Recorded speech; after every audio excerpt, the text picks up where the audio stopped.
Então tá bom, agora a gente viu o gráfico, né? Vimos que é diferente do gráfico de um objeto pontual. Vamos dar uma olhada agora, não para um anel, mas para uma esfera. E a gente fez esse passo do anel porque ele ajuda a gente a fazer a transição para uma esfera. Na verdade, a gente vai fazer a transição para uma esfera oca, uma que a gente chama de casca esférica. No caso de uma casca esférica, o que a gente tem esse desenho aqui da casca esférica, que você pode ver melhor na imagem, né? Mas é uma casca e ela vai ser constituída por um anel que agora tem uma certa espessura.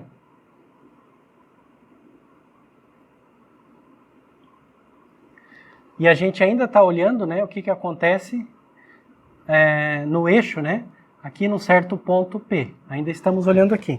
Só que ela vai ter uma certa espessura que vai ser integrada aqui, né, para dar uma esfera. Então esse anel agora, ele vai desde aqui da frente até lá no meio e volta, né? Então ele muda de raio e também muda de distância do ponto P. A gente vai considerar a origem como sendo o que seria o centro da casca esférica, claro, né? Pela simetria mais fácil. Só que ele muda, né? À medida que a gente vai fazendo a integral, o nosso anel esférico vai ser menor ou maior, depende para que lado que a gente vai aqui. Só que a gente sabe já qual é a força de um anel esférico.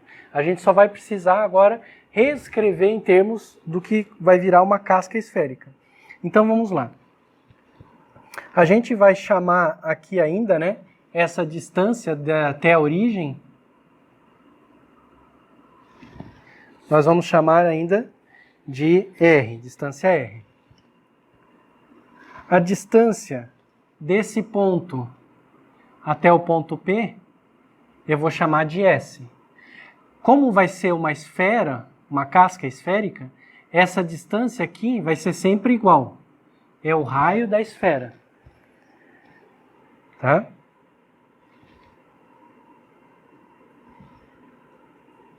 O raio da esfera. Essa altura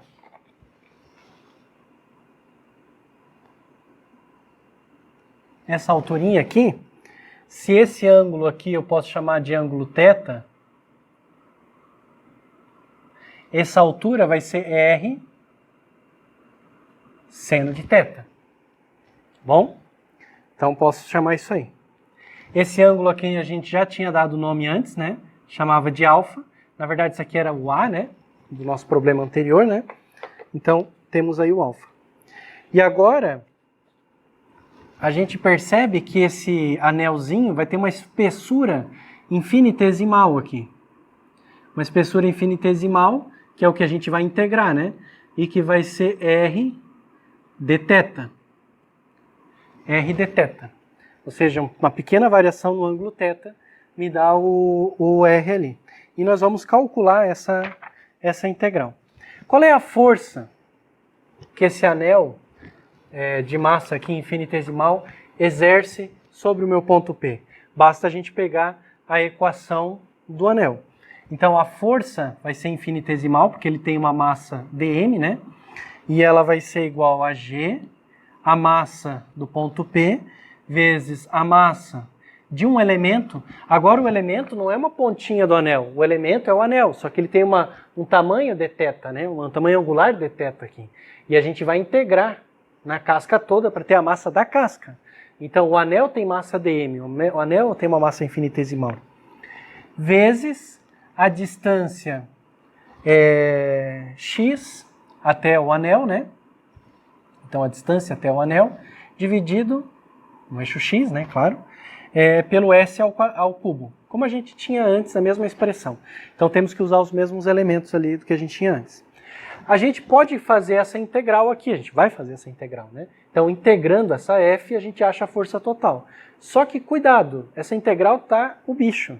Porque, ao contrário da outra, que só tinha coisas fáceis, essa tem duas constantes, que não importam, são fáceis, mas eu tenho três variáveis.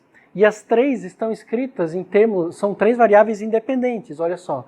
X é uma distância. Para cada anel, ela está numa certa distância. Essa é essa distância aqui, né? Aqui em cima, é outra grandeza. E o dm, depende do ângulo dθ, ou seja, da densidade de matéria que eu tenho aqui. Então a gente precisa, mas não são totalmente independentes, uma depende da outra. A gente precisa escrever essas variáveis, uma em termos das outras, para ficar com uma única variável, e aí fazer a integral, porque só tem uma variável, na verdade, aqui, que é essa distância. Tá? Você pode escrever a integral em termos de θ, você pode escrever em termos de s, pode escrever em termos de x, o que você preferir. Fica mais fácil, aí vai a experiência, você pode fazer exercício, mas fica mais fácil escrever a integral em termos de s. Calcular a integral em s dá algo mais tranquilo. Então o que a gente precisa fazer é uma mudança de variáveis aqui. Mudar o dm e mudar o x. Escrever o dm em função do s e o x em função do s também. O dm é o mais fácil na realidade. Porque o dm é a massa daquele anelzinho, né? A gente sabe que o anel, como um todo, vai ter massa mzinho, tá? Então a gente pode dizer que o elemento de massa, dm, ele vai ser igual ao que a gente chama de densidade superficial de massa, porque é uma casca esférica, ela é oca, ela só tem a casca. Então a densidade superficial de massa, que vai ser a massa total dividida pela área dessa minha esfera, que é 4πr ao quadrado. Então 4πr ao quadrado, a área da minha esfera, eu pego a massa, divido pela área, eu tenho quanta massa por unidade de área. E agora eu multiplico pela área que esse elemento aqui cobre. Qual é a área que esse elemento cobre? Bom, a área que esse elemento cobre vai ser a espessura dele, que é r dθ, vezes a circunferência que ele faz, né? A circunferência que ele vai fazer vai ser, naturalmente, 2πr seno de θ. Então, espessura vezes a circunferência. Porque r seno θ é o raio, né? Então, 2π vezes o raio vai dar o comprimento. Mas o raio, eu estou escrevendo em termos do raio da esfera, que é Rzão. Então, é 2π vezes esse raiozinho aqui, o A, poderia chamar de A, né? Mas no caso é r seno θ. Então, isso é o dm. Você veja que o dm, escrevendo dessa forma, fica escrito na realidade em termos de θ e dθ. Temos da outra variável. Então, podemos reagrupar esse cara aqui, cortar o 2π com 4π dá 2 aqui embaixo, né? R ao quadrado corta com R e R aqui. Então, ficamos apenas com m seno de θ dθ sobre 2. M dθ seno de θ sobre 2. Isso é o dm, tá? Muito bem. Vamos deixar aqui por enquanto. E agora vamos dar uma olhadinha em outra questão aqui para fazer a mudança da variável. Vamos dar uma olhada nesse triângulo que está meio sobrecarregado aqui, mas eu posso reescrever aqui para você entender melhor o que a gente tem. Vamos ver se ficou bom assim. Esse triângulo está aqui. Isso daqui vai ser R. Isso daqui vai ser S. Isso daqui só é X. Isso daqui tudo é Rzinho, que é a distância até o centro. Aqui vai ser o ângulo θ, o ângulo alfa. E aqui R seno de θ. Desse triângulo, a gente consegue fazer a outra mudança de variável que a gente precisa, né? Que é escrever, como eu falei, o θ em função do S e também escrever o x em função do S, tá? Então a gente consegue fazer as duas mudanças de variável. Basta usar um pouquinho de geometria de triângulos aqui, tá? Aqui, claro, né? São ângulos retos dos dois lados aqui, tá? Naturalmente. Então, a primeira coisa que a gente pode fazer aqui é escrever o θ como uma função de S. Para isso, a gente pode usar a equação a fórmula, né, do cosseno. Como é que funciona? A gente pode escrever assim, olha. Pega o ângulo, a gente quer mudar o ângulo, né, e quer escrever em torno de S. Então eu pego o ângulo. Então a gente vai fazer o seguinte. S ao quadrado, a lei dos cossenos. S ao quadrado vai ser igual a soma do quadrado dos catetos. S ao quadrado é igual a soma do quadrado dos catetos. Parece com um triângulo retângulo, mas tem um ângulo. Então, S ao quadrado vai ser R ao quadrado mais Rzinho ao quadrado. Agora, para compensar o fato que não é um triângulo retângulo, eu subtraio aqui. Então, vai ficar menos Rzinho, Rzão, cosseno de θ. Tá? Essa daqui é a lei dos cossenos. Desculpa, faltou um 2 aqui. Pois, agora tá certo. Faltou um 2. Essa é a lei dos cossenos. Agora eu tenho o seguinte, olha só. Eu tenho como escrever o S como função das outras variáveis, né? Só que eu não basta escrever o S como função das outras variáveis, porque nessa equação eu tenho um dθ também. Então não basta escrever o S, eu preciso do dθ, de um ds. Vou ter que integrar em S, então vou precisar de um ds. Eu tenho um dθ, mas não é o dθ, eu quero ds. Então o que eu vou fazer aqui é calcular a diferencial, derivar, em relação às duas aqui, dos dois lados. Então eu vou calcular a diferencial em relação a S ao quadrado e a diferencial desse outro termo aqui.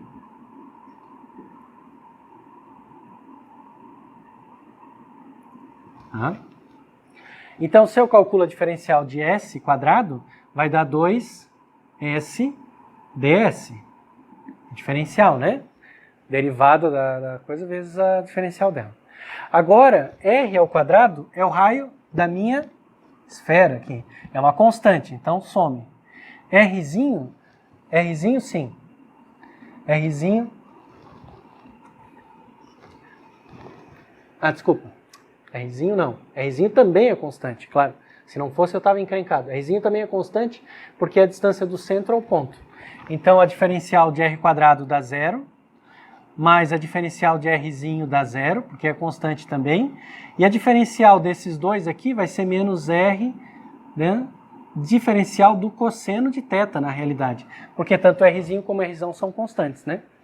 Então isso daqui vai ser menos 2R, Rzão, d, a diferencial, né?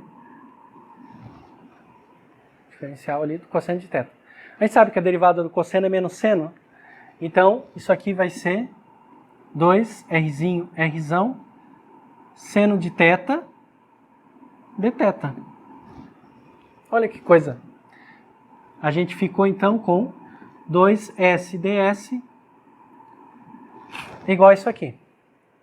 Daí, a gente consegue escrever, olha só, de uma vez só, me livrar no dm, tanto do seno do θ quanto do dθ.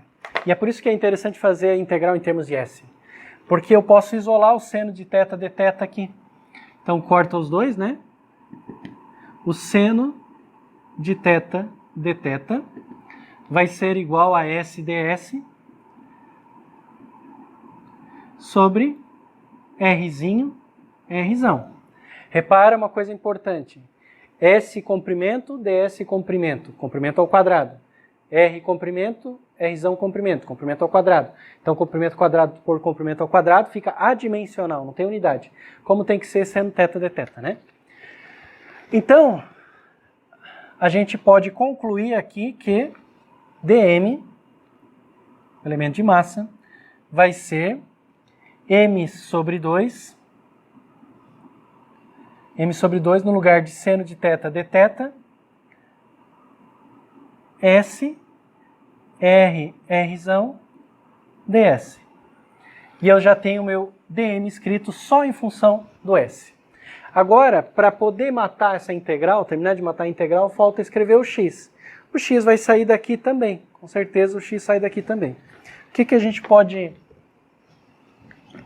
usar aqui para tirar o x?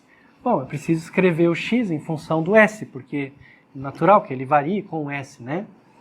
Então, para escrever o x em função do s, eu não preciso usar a lei dos cossenos aqui, posso usar uma coisa bem mais básica, né? O x é esse pedaço aqui só, tá? O r que é tudo. Então, eu estou olhando para esse triângulo retângulo aqui, ó.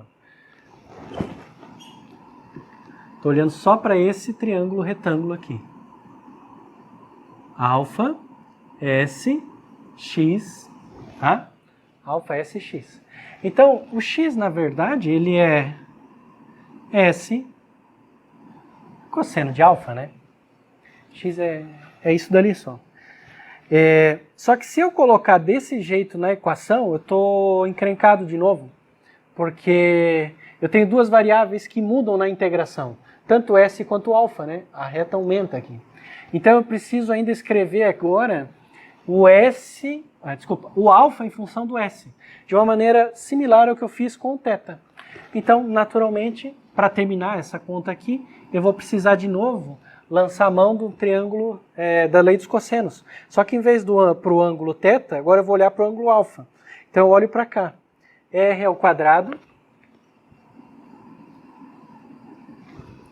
vai ser Rzinho ao quadrado mais Szinho ao quadrado menos 2RS cosseno de alfa.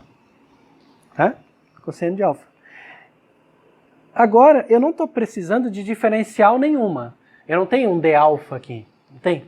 Então, eu não estou precisando disso. Agora, eu estou precisando simplesmente pegar e trocar o cosseno de alfa. Então, já está fácil. Está dado aqui, né? Ó, eu estou precisando me livrar desse cara e eu já tenho ele aqui, sem nada que é alfa. Então, passando, né, isolando todo mundo aqui, a gente fica aqui. Na verdade, eu até posso aproveitar, eu já tenho o S aqui e eu tenho um S aqui também, S cosseno de alfa. Então, eu vou escrever o X já direto. Então, eu escrevo assim, S cosseno de alfa vai ser igual a esse cara, menos esses dois.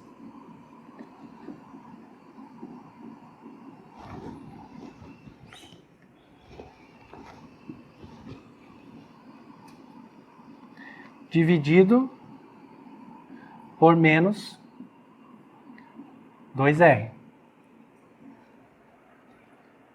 Tá? Menos 2R. Que, claro, né, a gente pode trocar os sinais aqui, né?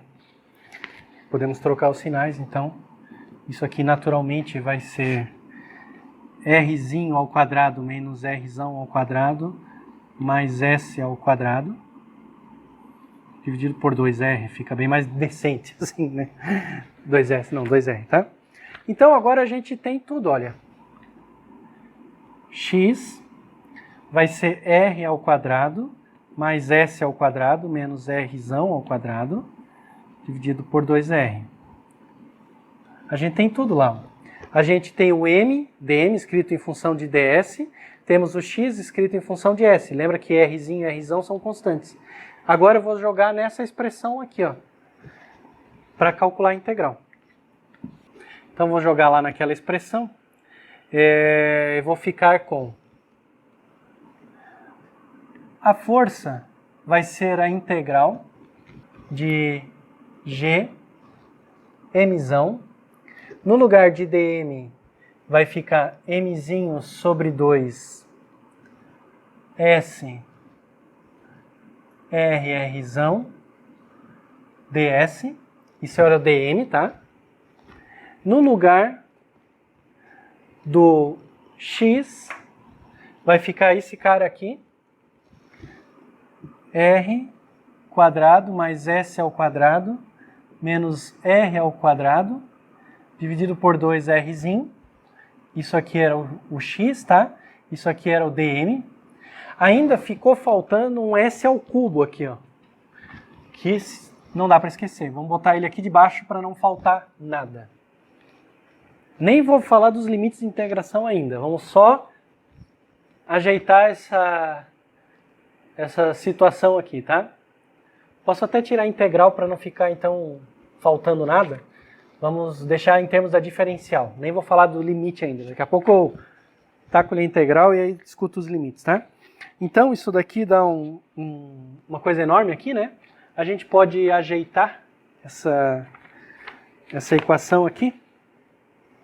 A gente pode fazer o seguinte. Para ajeitar, vamos passar o G, o Mzão que está aqui. Aqui está tudo multiplicando, tá? Então o mzinho também pode passar para cá, sem problema nenhum, né? Porque todos os termos estão multiplicando. E podemos dividir no denominador aqui, olha só, o 2, o rzinho e o rzão, eles são constantes. Eles não interessam para a gente na integral. Então 2 vezes 2 dá 4, rzinho ao quadrado, rzão. Vezes.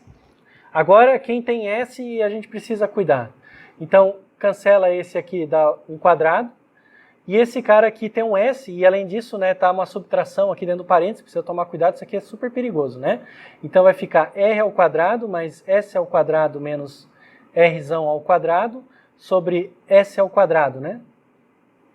Vezes um ds aqui que está sobrando ainda. Acho que não esqueci ninguém nessa conta aqui. Parece que não. Agora a gente pode ainda cortar o S ao quadrado aqui e ficar com a expressão dessa forma, G vezes, como é que era? R ao quadrado menos Rzão ao quadrado sobre S ao quadrado menos 1, não, mais 1, porque é mais aqui, né? ds. Ótimo. E agora eu posso calcular a integral. Esse cara é constante, então a integral vai estar aqui. E tem esses dois termos aqui que eu posso integrar. Para integrar agora, eu preciso olhar para a situação, né? Qual é o problema? O problema físico é o seguinte. Eu tenho uma esfera e o meu ponto P está aqui. Então, o meu valor S, lembra que eu vou integrar em S. O meu valor S vai variar daqui até aqui atrás, né? Esse ponto, onde ele começa a variar, é o ponto mais perto. Se você for ver em termos das variáveis que você tem no problema, é o R, que é a distância do ponto P ao centro, menos o raio. Então, vamos escrever aqui, ó. A força fora. Fora porque daqui a pouco eu vou calcular dentro da esfera. Fora, a integral vai ir dessa distância, que é R menos Rzão,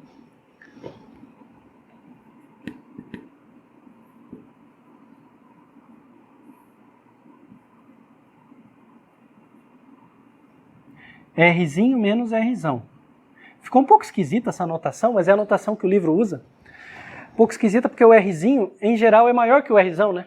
Em geral, o Rzinho é maior que o Rzão. Então, ficou meio estranho esse negócio, mas às vezes a gente pega essa anotação meio esquisita e paciência. Ela vai daqui até aqui. Desse lado até esse lado aqui, né? Então, esse lado vai ser Rzinho mais Rzão.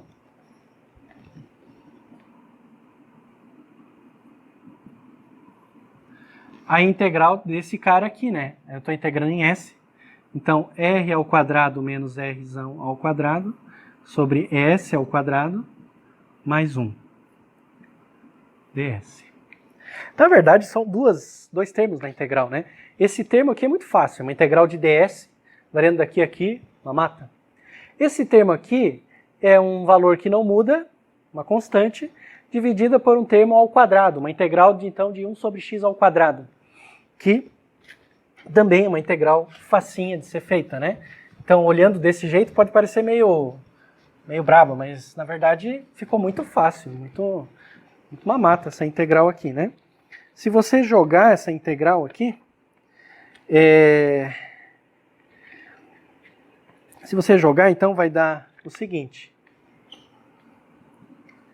G, Mzão, Mzinho, dividido por 4, Rzinho quadrado, Rzão, vezes. Agora vamos fazer o seguinte, vamos integrar cada um desses termos separado. Essa primeira integral, como eu falei, é S. É uma integral de ds só, né? Então a integral de ds é S. Mas, esse outro termo aqui, esse outro termo é 1 sobre S ao quadrado. Qual é a função cuja derivada dá 1 sobre x ao quadrado? É 1 sobre x. Só que ela tem um sinal negativo, né? Então, ao invés de mais, eu vou botar um menos aqui, r ao quadrado menos rzão ao quadrado, sobre S. E ela vai variar entre R menos Rzão, R mais Rzão. Tá aqui. Só calcular esse negócio, tá? Então, aqui nas notas está pelo passo a passo. Você bota lá, cancela, manipula, etc. Você vai concluir, depois de manipular isso, que a força de uma casca esférica, sentida do lado de fora de uma casca esférica, é isso daqui. Que é a mesma expressão para duas partículas pontuais. A pessoa do lado de fora sente uma força que é o produto da massa da pessoa vezes a massa da casca esférica, dividida pela distância da pessoa ao centro da casca esférica. Então, para a pessoa, quando eu tenho uma esfera, é como se toda a massa tivesse localizada no centro da esfera. Esse é um teorema, né, que a gente acabou de provar, na realidade, é fundamental para a cosmologia, como vocês vão ver mais para frente, a hora que a gente for deduzir a equação de evolução do universo. A gente vai usar essa equação aqui para construir a equação, né? A equação não é isso daqui, claro, né? Mas essa é uma coisa necessária. Então, eu quis fazer essa dedução um pouco longa, porque eu julgo necessário que você entenda bem claro isso daqui. Veja que não precisa ser isso, para um anel não é isso, é para uma esfera, tem a simetria aqui que entra no jogo. E a força dentro? Se essa pessoa, em vez do lado de fora da casca esférica, estivesse do lado de dentro, você pode dizer, do lado de dentro vai ser 0. Bom, é razoável a gente pensar que seja 0. Não vou dizer que não é razoável, né? Já que tem tanta simetria no problema, não é uma maluquice eu dizer isso. Agora, não precisa necessariamente ser 0, né? Porque se eu penso numa casca esférica, lá de dentro, a gente vai ter o seguinte. Vou fazer um desenho um pouco maior, né? O ponto P vai estar aqui. Ele vai ter, de um lado, puxando para cá. Do outro lado, puxando para o outro lado. Então ele vai ter duas forças competindo. Que vai estar sobre o eixo X, eu acho que é um pouco evidente para todo mundo, né? Porque a força que é feita aqui é simétrica daqui, né? Cancela a componente Y e fica só uma componente para cá. Mesma coisa aqui e aqui. Agora, que as duas têm a mesma intensidade já não é tão óbvio, tá? Você tem argumentos de simetria, né? Como ângulo sólido para dizer, mas não é tão evidente. Vamos calcular para ver, tá? Então, para calcular isso daqui, a gente pode dizer, como eu desenhei aqui, que a força total, ela vai ser a integral, né, de dois lados, de dois casos, né, e que eles vão se subtrair. A gente pode dizer a parte 1 e a parte 2. Que no meu caso aqui, olha, eu coloquei assim, essa daqui é F1, e essa daqui é F2. Eu não vou botar vetor porque é no eixo X, não precisa ficar se estressando com os vetores aqui, porque está tudo no eixo X, né? Então, vamos deixar os vetores só para quando a gente precisa deles. O vetor é bom quando precisa, quando não precisa do vetor, é um tormento na vida da pessoa. Então agora a gente precisa fazer essa integral. Fazer o cálculo dessa integral aqui. Esse df é o mesmo df que a gente achou antes, porque a expressão que a gente fez, a gente montou os triângulos e tal, a gente pode fazer igualzinho dentro, tá? Você mesmo pode fazer o desenho e se convencer de que a expressão vai ser a mesma. Mas a gente precisa tomar um pouco de cuidado com os limites. Eu vou escrever a expressão e explicar ela para você. Então a gente tem dois dfs. Então eu vou escrever assim... O meu f sobre um c, já vou dizer quem é esse cara aqui. O meu f sobre c, ele vai ser a integral de um dos lados, né? De 1 mais r ao quadrado menos r ao quadrado sobre s ao quadrado ds, menos a integral 1 mais r ao quadrado menos ao quadrado S ao quadrado, esse cara aqui, ds. Tá. Agora vamos lá, vamos ver o que tem de tomar cuidado aqui. Primeiro, essa integral é dessa parte 1, desse lado aqui, tá? E essa integral é do outro lado. Quando a gente faz a integral, né, a gente tem um dr. Lembra, na dedução lá aparecia um dr, que a gente estava... um ds, desculpa, que que a gente estava calculando, ou um dθ também, se você quiser. Como elas estão em lados opostos, né, a gente precisa tomar cuidado com o sinal, porque os ds não estão no mesmo sentido. Um ds está num sentido de aumento, outro está no sentido de diminuição. Então, por isso, a gente vai ter um desses ds com sinal trocado. Não importa muito qual é, depende de como você bota o teu sistema de referência aqui. Então, eu vou colocar que é esse cara aqui. Se você não colocar isso, não dá a conta final certa, tá?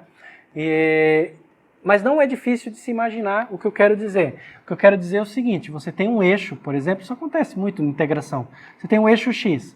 Uma coisa é você calcular a integral daqui para cá, no mesmo sentido que o eixo aumenta. Outra é você calcular a integral daqui para lá, no sentido que o eixo diminui. Nesse caso, você pode calcular a integral, mas precisa usar um menos dx. E aqui você vai usar um mais dx. Por quê? Aqui está no mesmo sentido do eixo, aqui está no sentido contrário. Então o dx, né, precisa indicar que está diminuindo. É a mesma coisa, a gente pode fazer a mesma coisa aqui, só que em termos de um ds, tá? Então, tenho essas duas diferenças. Agora os limites, gente. Os limites da integral. Então, a integral, o ds, lembra quem é ds no meu problema? ds é a distância do ponto P ao ponto, ao anel, né? Ao anel que eu estou integrando lá, né? Então, se eu chamar isso daqui de distância h, tá? Lembra do ds, né?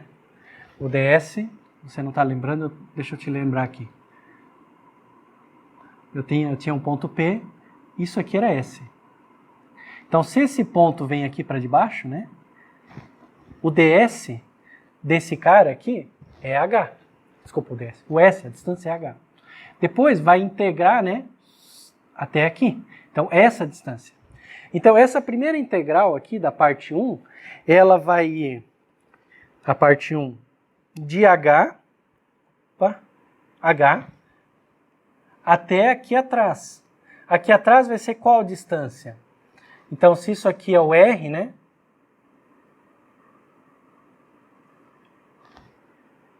É o r, e isso daqui é o rzinho, né? Então, ele vai ir até o rzinho mais o rzão, que era o raio. Ou seja, o s, né, essa distância aqui vai daqui até aqui. Aqui é h, a altura, aqui é esse daqui. Aqui, essa outra, também vai de h até aqui. Então, vai... Desculpa. Vai dessa distância aqui até o h, né? A gente está fazendo sempre nesse sentido, daqui para lá, daqui para lá. Então, dessa distância para cá. Então, dessa distância aqui vai ser o quê? Essa distância toda aqui é r, mas ele está um pouquinho para frente, rzinho. Então, vai ser o rzão menos... Eu estou teimando em botar ele para cima. O rzão menos o rzinho. Tá? E ele vai vir daqui até no h. Certo? Agora, a gente... Ah, eu não falei quem que é o C, né? O C é o GM que aparece lá na frente, que eu não quero ficar carregando nessa integral danada aqui, né? O C vai ser esse GM que aparece ali. Então, vamos escrever aqui. Eu só tirei ele de jogo, né? Chamei de C, uma constante qualquer. GMzão, Mzinho, 4, Rzão ao quadrado, Rzinho ao quadrado, né? Rzinho ao quadrado, Rzão. Então, o C é definido, esses três riscos quer dizer definido. Eu defini ele sendo assim. Assim eu tirei ele de jogo da integral, não fica me incomodando aqui. Muito bem. Tem isso daqui, vamos ver o seguinte. Eu tenho menos com menos aqui. Vai dar mais, né? Então, como eu tenho menos com menos, vai dar mais. E olha só o que vai terminar tendo aqui. Eu vou acabar tendo aqui um negócio desse jeito aqui, ó. Uma integral de a até b de um f de x dx, mais uma integral de b até c de um f de x dx. Graficamente é o seguinte que eu tenho. Eu tenho uma função f de x. eu tenho uma integral de A até B, essa parte, e depois uma outra parte, a integral de B até C. Ora, como é evidente pelo desenho, a integral de A a B e depois de B até C é simplesmente a integral de A até C, né? Não preciso parar no B, né? Então é uma integral só, na verdade. A mesma coisa eu tenho aqui. Eu tenho a integral, aqui vai dar mais, ó. Tá? Então eu tenho a integral de R menos R até H e depois continuo de H até a soma. Então, na verdade, é uma integral só. Logo, a minha força sobre essa constante, que não me interessa agora, ela vai ser uma integral só. A integral de R menos R até R mais R desse termo aqui.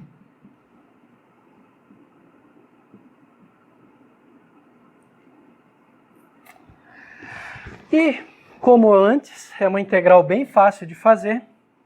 Você mesmo pode fazer e substituir, né? E substituindo, você tem a expressão dela substituindo aqui também, né? Substituindo, já terminou aqui. Substituindo, você vai chegar aqui, f sobre c é igual a zero, essa integral dá zero, tá? A zero. E, portanto, né, se o c é uma constante, um número inteiro não, um número positivo, né? Portanto, a força é zero. Porque o c não é zero, né? Nem poderia, né? Então, a força é zero. O que a gente conclui? Que não importa onde você está dentro da casca esférica, você não sente a força. Você só sente a força fora da casca esférica. E sente ela como se fosse um ponto.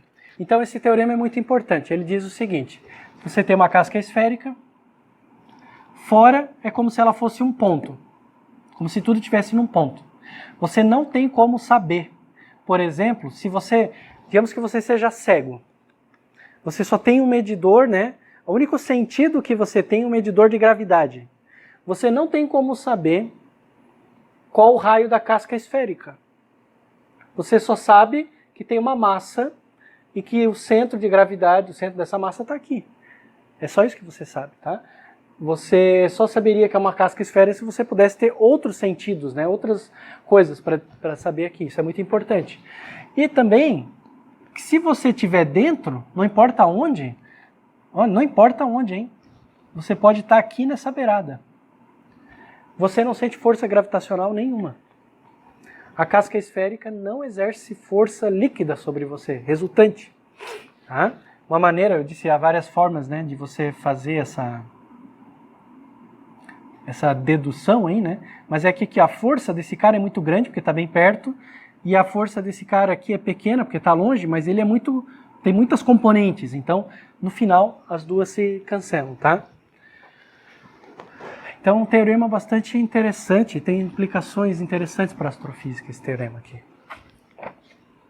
Agora vamos chegar na conclusão do que realmente interessa quase desde o começo, que é calcular a força sobre uma esfera maciça. A gente calculou de um anel, agora com uma casca esférica, e de uma esfera maciça. Então vamos fazer o seguinte, se é uma esfera maciça, ela é o conjunto, né, de várias cascas esféricas. Ela é a união de várias cascas esféricas, essa esfera maciça aqui. Então vamos fazer o seguinte, qual é a força que um ponto P sente dessa esfera maciça? Bom, primeiro, do lado de fora, você já pode perceber que a gente nem precisa calcular, né? Do lado de fora, ela é muito fácil. A força que vai ser exercida, como cada casca esférica exerce uma força no centro, né? Então, do lado de fora vai ser simplesmente todas elas, a força de todas elas somada, né? Como se fosse no centro. Então, é muito evidente, né? Que a força de uma esfera maciça vai ser a massa, se você estiver do lado de fora, vai ser a massa total dela, como se estivesse no centro. Então, isso é muito fácil, tranquilo. Agora, vamos calcular a força de uma esfera maciça num ponto P que está dentro da esfera. Então, para isso, nós vamos pegar aqui algum raio, né? Certa espessura aqui.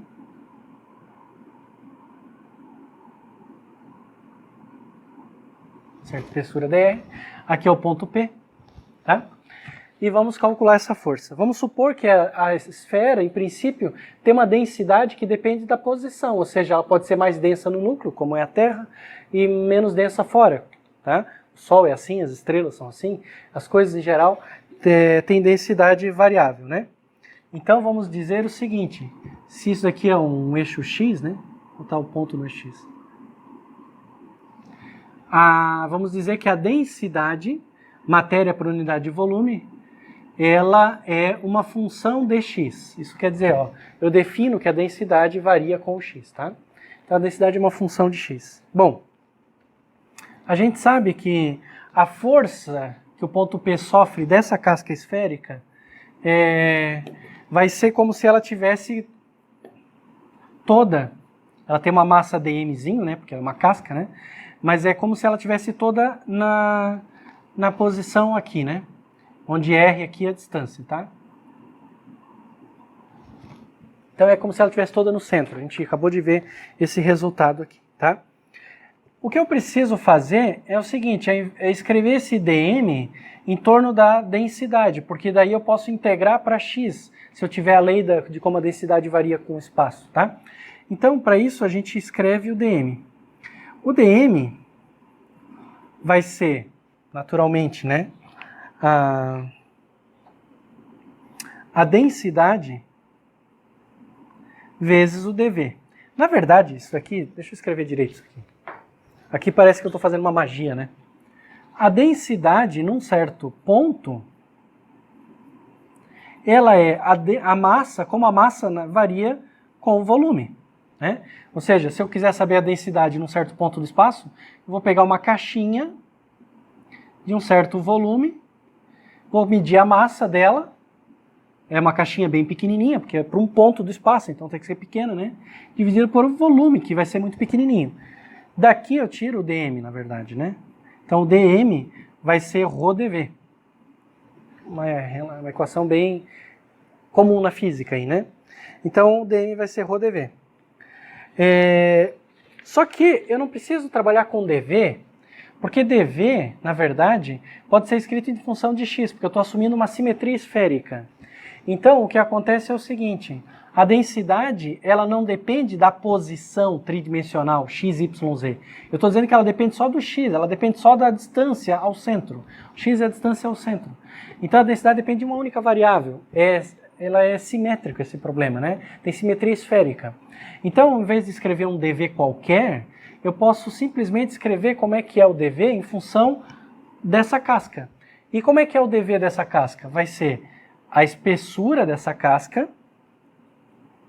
Então, dm vai ser ρ de x, vezes, no lugar de dv, vai ser a espessura dessa casca, que é dx, claro, né?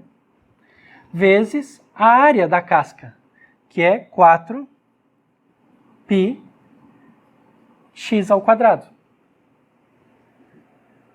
Porque R é a distância do ponto P ao centro, tá? Mas a casca está na posição X. Não sei se ficou claro isso no começo, mas enfim, agora está aí. A casca está na posição X. Quem está na posição R é o ponto P. Então, eu posso substituir esse dm aqui nessa expressão aqui.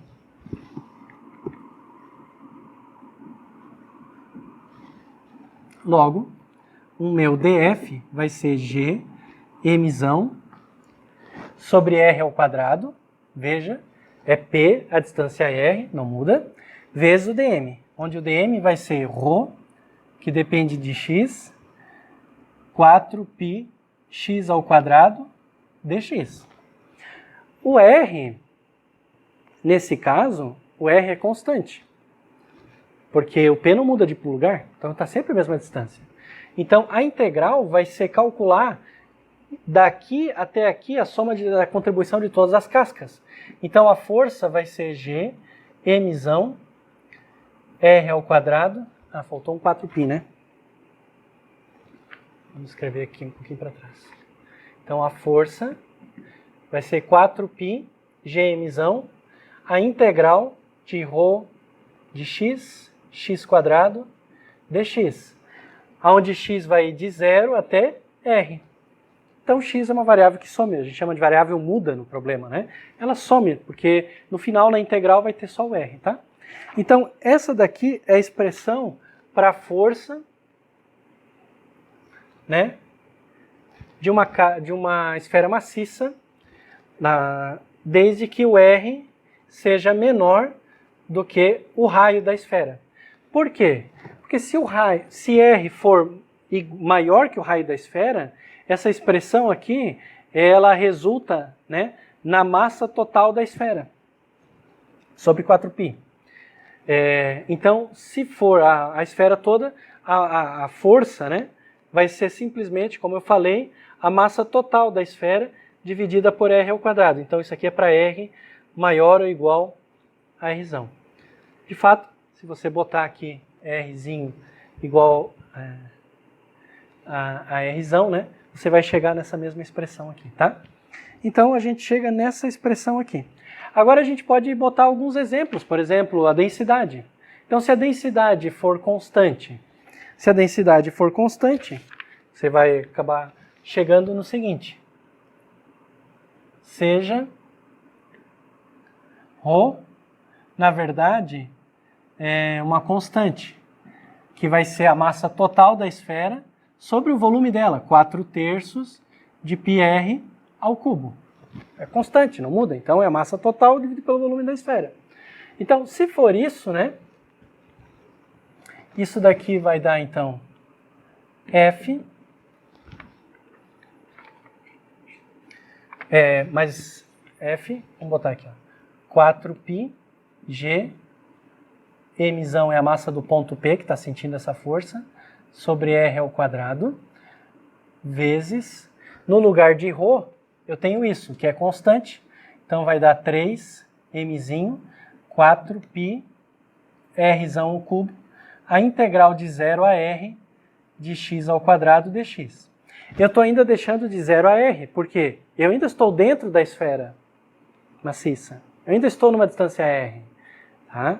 Então eu ainda deixo de 0 a r, porque eu não saí dela. Essa integral é muito fácil, vai dar x³ sobre 3, né? Então isso daqui vai dar 4π gmzão r² vezes 3mzinho 4π r³ vezes x³ sobre 3 r³ sobre 3. Agora a gente corta muita coisa aqui. Corta aqui, corta aqui. Corta o cubo, corta o cubo, corta o 3, corta o 3. Opa, olha a coisa feia que eu fiz aqui. Acabei de falar que está dentro e coloco o Rzão. Aqui. Corta o cubo com o quadrado. Portanto, a força vai ser G, Mzinho, sobre R, eu vou deixar um R² de propósito, aqui ó, tem um R ao cubo. Eu vou separar em duas componentes, um R² vezes um R, vezes, aqui ficou um Rzinho sobre R. Entendeu o que eu fiz? R ao cubo e Rzinho. Então eu deixei um dos R ao cubo, um dos R's para o Rzinho. E eu deixei ele aqui. Você já viu que eu fiz uma coisa importante aqui. Isso daqui é a força que ele vai sentir para uma esfera maciça. Quando o Rzinho for para a superfície, né, eu tiver na superfície, o Rzinho é Rzão daí. Então esse termo some. E eu fico com a força de uma esfera, uma massa Mzinho, né, e raio Rzão, como eu tinha antes. Então isso daqui ficou adimensionalizado, né? Que ficou adimensionalizado. Tá? De novo, para fazer o gráfico direitinho. Então a gente pode, aqui nem precisa do computador, a gente pode fazer o gráfico na mão, porque ficou um gráfico bem facinho. F sobre essa expressão aqui, ó, G, Mzinho, R², tá? Força dividida por uma força, isso aqui é uma força, né? Força dividido por uma força em função dessa variável aqui. R sobre Rzão. Então, se você passa isso daqui para cá dividindo, você vai acabar com, e chama isso aqui de Fzinho minúsculo, né? Você vai acabar com Fzinho minúsculo igual a R sobre Rzão.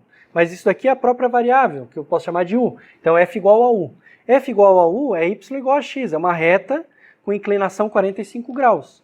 Mas é Y igual a X somente até isso aqui valer 1. Quando isso daqui valer 1, essa razão também vai valer 1. Depois tem que tomar cuidado, aí tem que olhar para a física do problema. Depois eu saio da esfera. Aí saindo da esfera, a força não vai ficar constante, nada disso. Saindo da esfera, eu tenho, né, aquela lei que cai com o quadrado da distância. Então vai cair aqui. Tá? Saindo da esfera é aqui. Então olha que interessante. Quando eu tenho uma casca esférica, uma esfera maciça, se a densidade é constante, a força cresce linearmente. Depois ela cai com o quadrado quando eu saio da esfera. E se não for constante a densidade, você joga aqui na expressão e você vai ter uma outra equação para a esfera.